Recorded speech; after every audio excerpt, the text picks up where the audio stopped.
Hello. So yeah, I'm Tristan. This is my first video.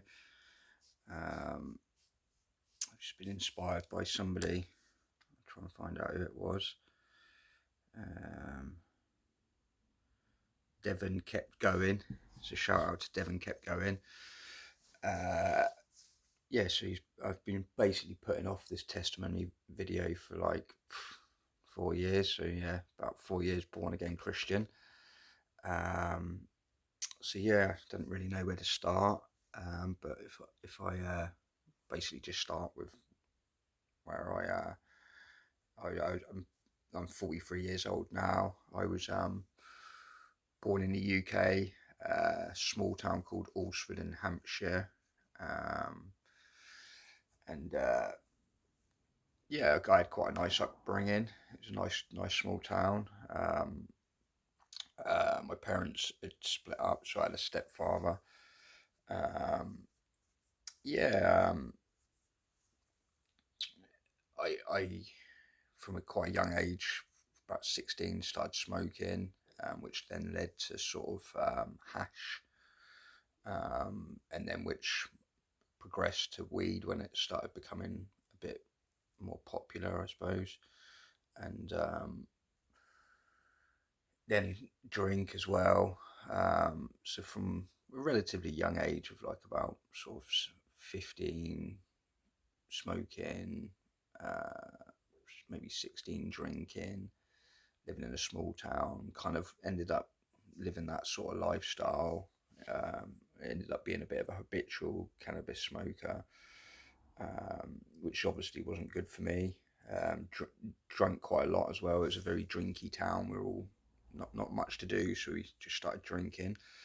Um, I'm just going to jump around a bit with this. But yeah, so 4 years ago, just in the sort of period of, I don't know if I'm allowed to say this, but I think lockdown I'm allowed to say.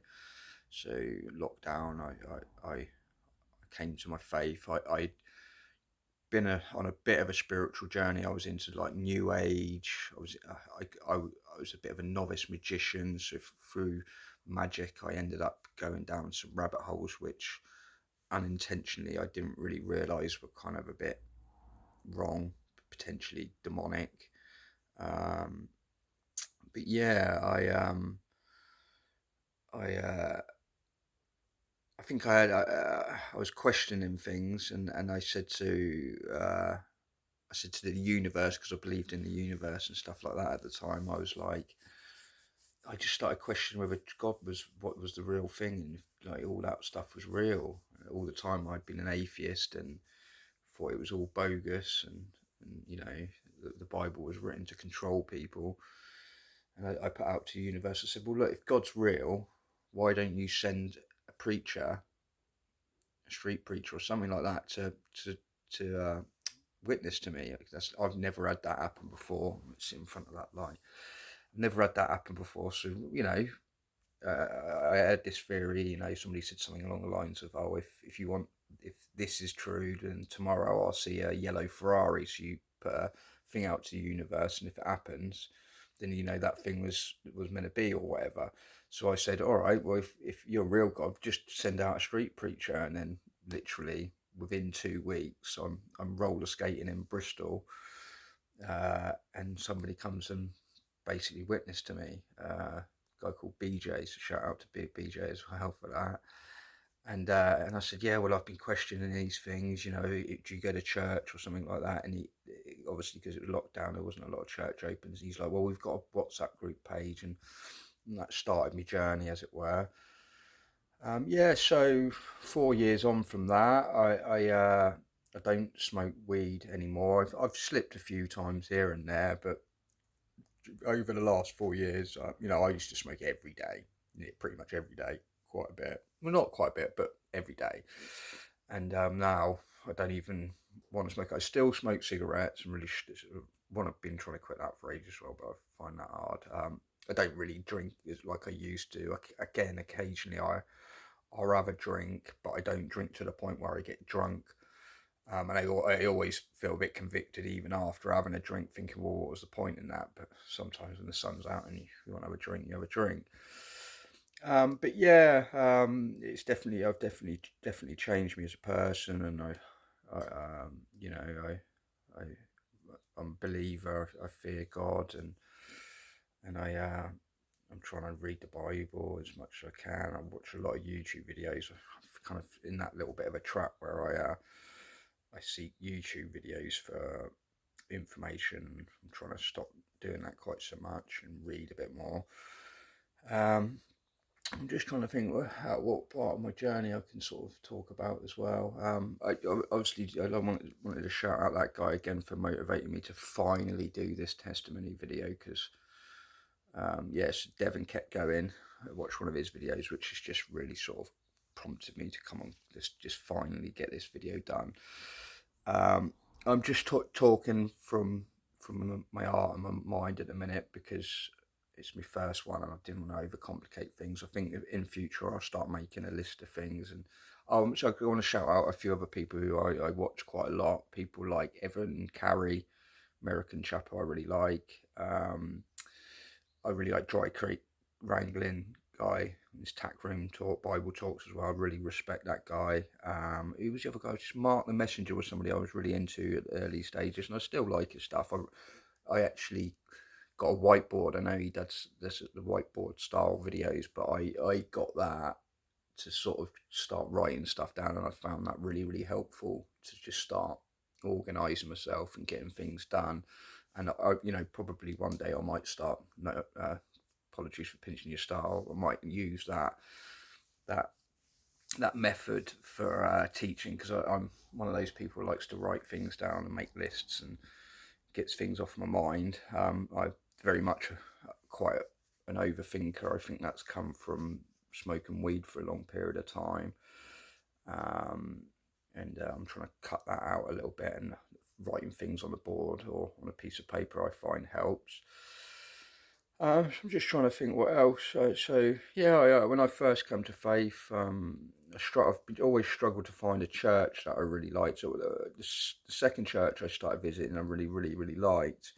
It was like a gospel church, and I've really found their worship really uplifting, and it really helped.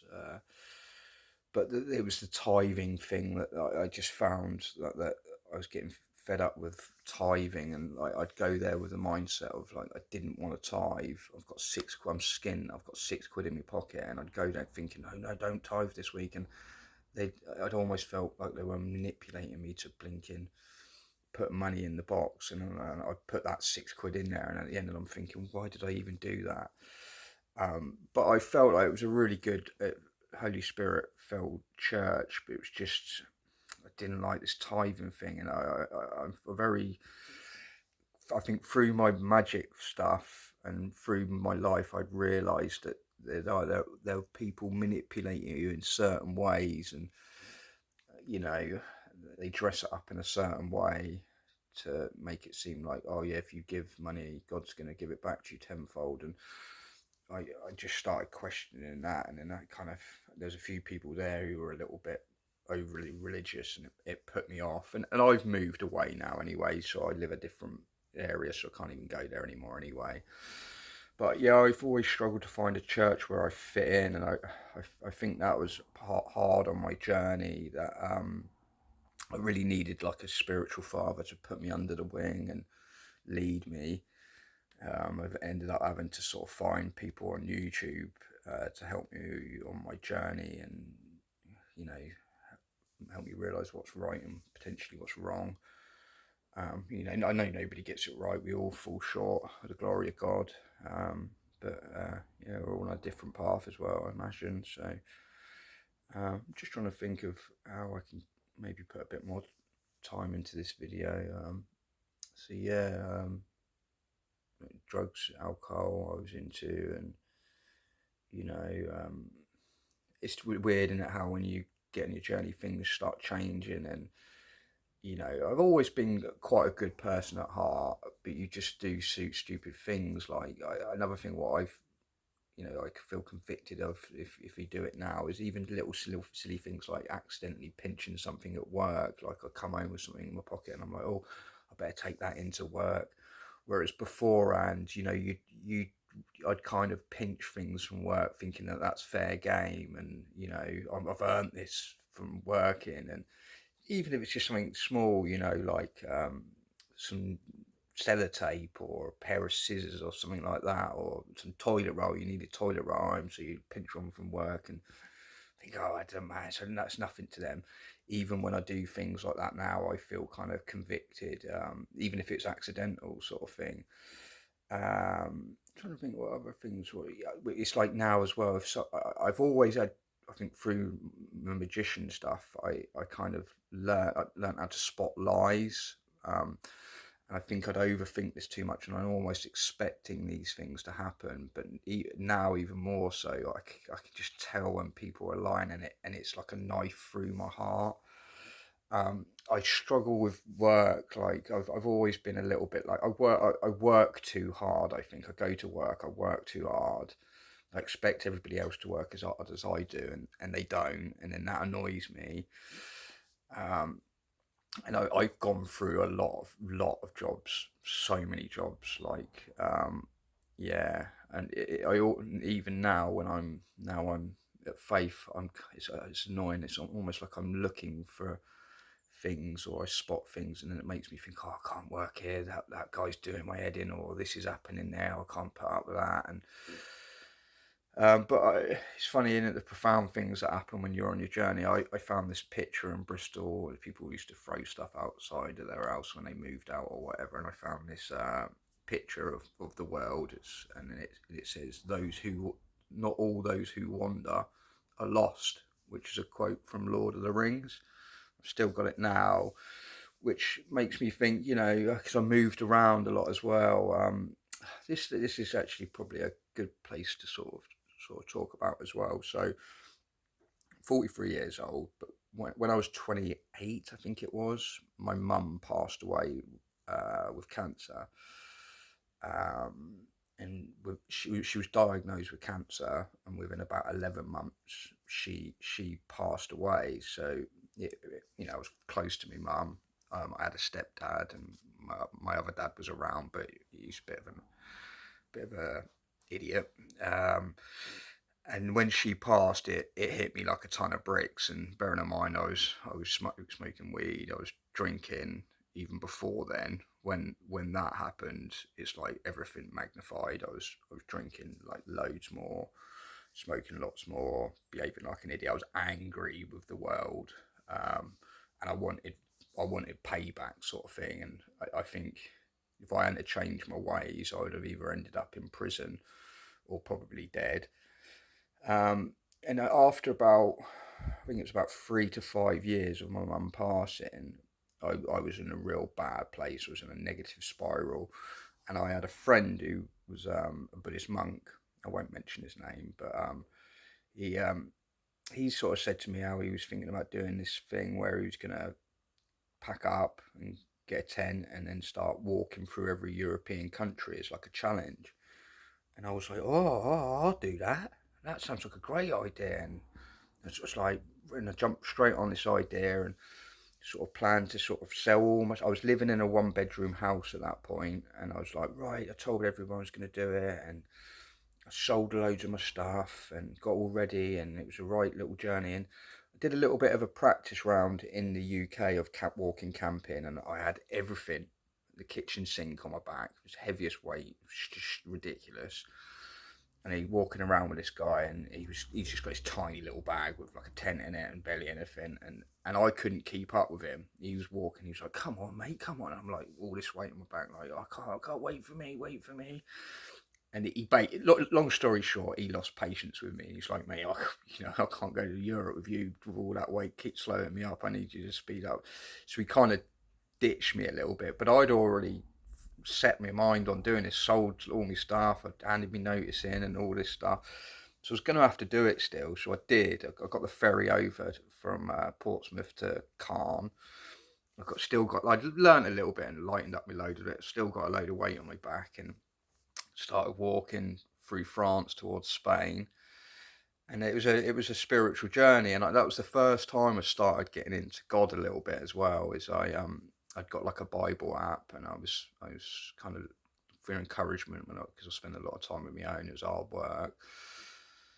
And I spent 6 months in France trying to walk to Spain. Got halfway down France. I ended up doing some like volunteer work and stuff when I run out of money, and that was good. And that was my first little taste of sort of spiritual stuff. And then when I came back, just before Christmas, I was getting homesick. Um, like I changed, and when I got back, nobody really liked it. They were like, "Who are you now? You know, who do you think you are?" Sort of thing. And I was like, "Well, no, I've just learned a bit, and I'm trying to tell you what." And nobody really cared. And it didn't really last too long. Back in my hometown again, I was living with my stepdad, who said he'd sort of help me out and get me back on my feet. Before I even left, he said he'd do that, and he lost patience with me quite quickly and pretty much kicked me out. So I was kind of like what they call the hidden homeless after that. I had nowhere to live. I had no money, and where I'd learnt the volunteering thing from France is I jumped on that in the UK. There's some like apps online. One's called Woofing, one's called HelpX, and I got on them and then found somewhere I could stay. They give you bed and board, and you'd work there for basically for free, just for the bed and board. And I sort of fluttered about doing that for a bit, probably about a year. I had a couple of jobs in between where I'd live in jobs and stuff like that, and I ended up at this woofing place or HelpX place somewhere, and was there for a while, about 6 months, and that was coming to an end. I think I'll probably do a video on that as well, because it was all the different places it was very, very like crazy, especially the fact that I was still, probably smoking weed, drinking alcohol, probably a pain in the bum person. And uh, I had some friends who were living in Bristol, and they were like, "Look, mate, come down, stay with us, mate.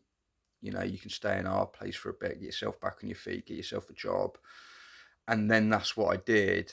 So they helped me out. Shout out to them as well. And ended up getting a horrible pokey place in Bristol at the start, but got at work and slowly built myself back up from basically being what's called hidden homeless. I wasn't on the streets begging, but I didn't have a home, and I was really struggling mentally. It was really tough, after losing your mum, and then kind of like my family kind of like disowned me. It wasn't a very nice part of my life, but it was all part of my journey. I think I don't think if that had happened, I might not have come to faith, because that's the things what sent me on my spiritual journey. But yeah, so talking about the spiritual journey, I was into all sorts of stuff because I got into magic, doing little magic tricks and stuff, and then started going down rabbit holes, which I kind of got into like shamanism, new age stuff, conspiracy theories, all sorts of crazy stuff. Because your eyes start opening up to the world, and you're like, "Oh my god, there's all this weird stuff going on. What?" Like the Illuminati, the New World Order, and all that jazz. And I had that. I don't know if you heard of things like Dark Night of the Soul and all that stuff. And I you'd occasionally get a little taste of spiritualness, and you'd be like, "Oh, there's something there," and then I'm chasing that, trying to find out what that was. Things like the sacred secretion, which is all just mumbo jumbo now, but I've definitely had some weird experiences, which maybe I'll go into in another video. I think maybe I might call that it for my first video, unless there's anything else you can think of. But yeah, so